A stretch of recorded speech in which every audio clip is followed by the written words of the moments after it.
திமுக கூட்டணியில் மாநிலங்களவை தேர்தலில் போட்டியிடும் மக்கள் நீதி மய்ய தலைவர் கமல்ஹாசன் முதலமைச்சர் மு.க.ஸ்டாலினை சந்தித்து வாழ்த்து பெற்றார்.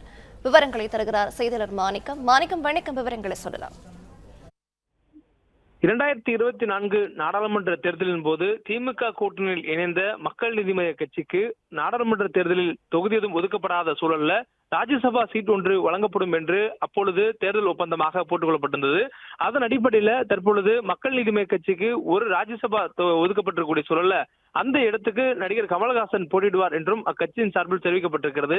இந்த சூழல்ல கூட்டணியுடைய தலைவர், திமுகவுடைய தலைவர், தமிழ்நாடு முதலமைச்சர் மு.க.ஸ்டாலின் அவர்களை மக்கள் நீதி மய்ய கட்சியினுடைய தலைவர், மக்கள் நீதி மய்ய கட்சியினுடைய ராஜ்யசபா வேட்பாளராக இருக்கக்கூடிய நடிகர் கமல்ஹாசன் இன்றைய தினம் சென்னை தேனாம்பேட்டையில் இருக்கக்கூடிய திமுகவின் தலைமை அலுவலகமான அண்ணா அறிவாலயத்தில் சந்தித்து வாழ்த்து பெற்றிருக்கிறார். குறிப்பாக இந்த வாழ்த்து பெறும் பொழுது கட்சியுடைய மூத்த நிர்வாகிகளுடன் அவர் வாழ்த்து பெற்றிருக்கிறார்.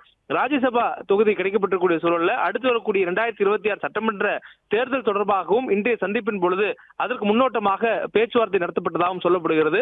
தொடர்ந்து இன்று நடைபெறக்கூடிய ராஜ்யசபா தேர்தலில் கமல் போட்டியிட்டு வெற்றி பெறுவார் என்ற சூழல்ல அதுக்கு அடுத்தபடியாக சட்டமன்ற தேர்தலுக்கான தொகுதி ஒதுக்கீடு குறித்தான பேச்சுவார்த்தைகளும் விரைவில் தொடங்கும் என்று இந்த சந்திப்பின் மூலமாக பேச்சுவார்த்தையின் தெரிய வந்ததாகவும் சொல்லப்படுகிறது. திமுக சார்பில் முதலமைச்சர், துணை முதலமைச்சரும் அதே போன்று கட்சியுடைய மூத்த நிர்வாகிகள் துரைமுருகன், பொதுச்செயலாளர் துரைமுருகன் மற்றும் ஏவாவேலு உள்ளிட்ட பல மூத்த நிர்வாகிகளும் இந்த சந்திப்பின் போது உடன் வந்திருக்கின்றனர். தொடர்ந்து இந்த சந்திப்புக்கு பிறகாக கமல்ஹாசன் செய்தியாளர்களையும் சந்தித்திருக்கிறார். அதில் கன்னட விவகாரம் குறித்தும் அவர் பதிலளித்திருக்கிறார். விவரங்களுக்கு நன்றி மாணிக்கம்.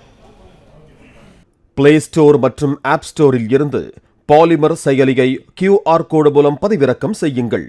செய்திகளை உடனுக்குடன் பெறுங்கள்.